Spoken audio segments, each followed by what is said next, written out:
السلام علیکم ورحمۃ اللہ وبرکاتہ۔ محترم حضرات، امید ہے کہ آپ بخیر و عافیت سے ہوں گے۔ اللہ آپ تمام حضرات کو اسی طرح بخیر و عافیت کے ساتھ رکھے۔ حضرات، آج میں دعا کے بارے میں کچھ کلام کرنا چاہتا ہوں۔ آقا صلی اللہ علیہ وسلم کا ارشاد ہے، الدعاء مخ العبادہ، دعا عبادت کا مغز ہے، عبادت کے سر ہیں۔ لیکن افسوس صد افسوس، آج مسلمان اس بے بہار قیمتی نعمت کو چھوڑ چکا ہے۔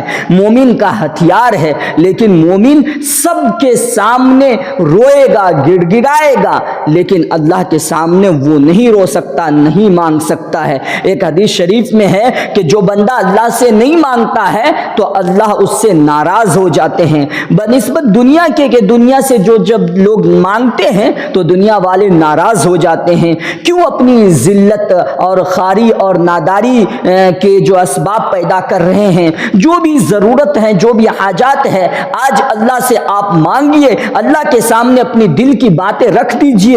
بہت سارے ایسے مواقع ہیں جہاں پر آپ دنیا والوں کے ہیلپ نہیں لے سکتے ہیں، جیسے کہ مثلا ٹوائلٹ کے اندر آپ دنیا والوں کے ہیلپ نہیں لے سکتے ہیں، آپ جو ہے باتھ روم کے اندر ہیلپ نہیں لے سکتے ہیں۔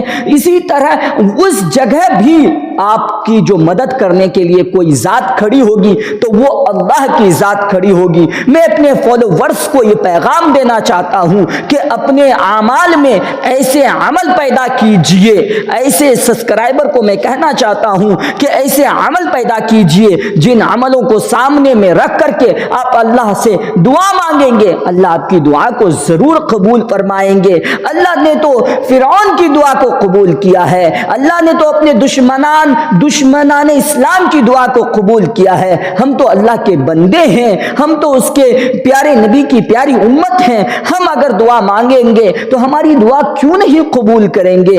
اس لیے ہم اللہ سے دعا مانگنے والے بن جائیں۔ اس لیے ہمیں حرام مال کو بہت ہی زیادہ اشد ضرورت ہے کہ اسے چھوڑا جائے، اور اپنی اولاد کے لیے، اپنے مسائل کے حل کرانے کے لیے اور دیگر دنیا والوں کے مسائل کو حل کرانے کے لیے ہم اللہ تبارک و تعالیٰ سے دعا مانگے کہ یا اللہ، یہ جو مصیبتیں جو مسلمانوں پر طاری ہے اور جاری ہے، اسے دور فرما دیجئے۔ میرے دوست، ہم اللہ سے بھی نہ مانگے تو بتلاؤ بھلا ہم کس سے مانگیں گے؟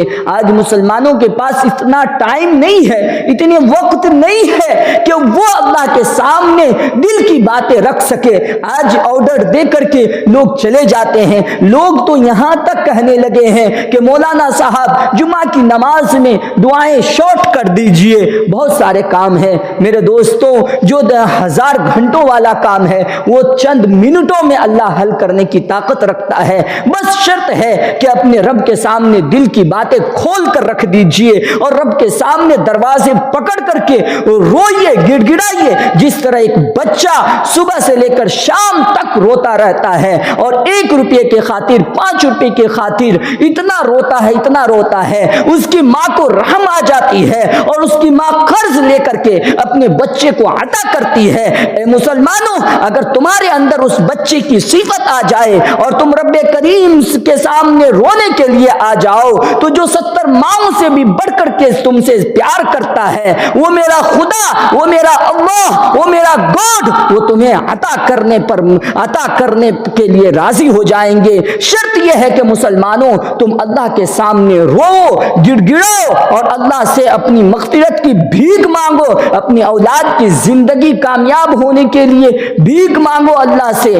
شرط ہے کہ تم اپنے آپ کو حلال کمائی سے پاک کر لو اور حرام کمائی سے دور کر لو، اور رب کے دربار میں جھک جاؤ اور اللہ سے فریاد کرو، اور اللہ سے خوب دعائیں مانگو، اور دعا کی قبولیت کی بھی دعا مانگو، اور علماء کرام کی شفقت مانگو، اور علماء کرام کے سائے میں زندگی گزارنے کی دعا مانگو، اپنے آخرت کے لیے دعا مانگو، اپنی بیوی کے لیے دعا مانگو، اپنے گاؤں سماج کے لیے دعا مانگو، اپنے ملک کے لیے دعا مانگو، ہر ایک کی کامیابی کے لیے دعا مانگو، اور ہمارے لیے بھی دعا کیجئے کہ اللہ ہم سے دین کی خدمت لیتا رہے، اور ہماری ویڈیو کو زیادہ سے زیادہ شیئر کر دیجئے۔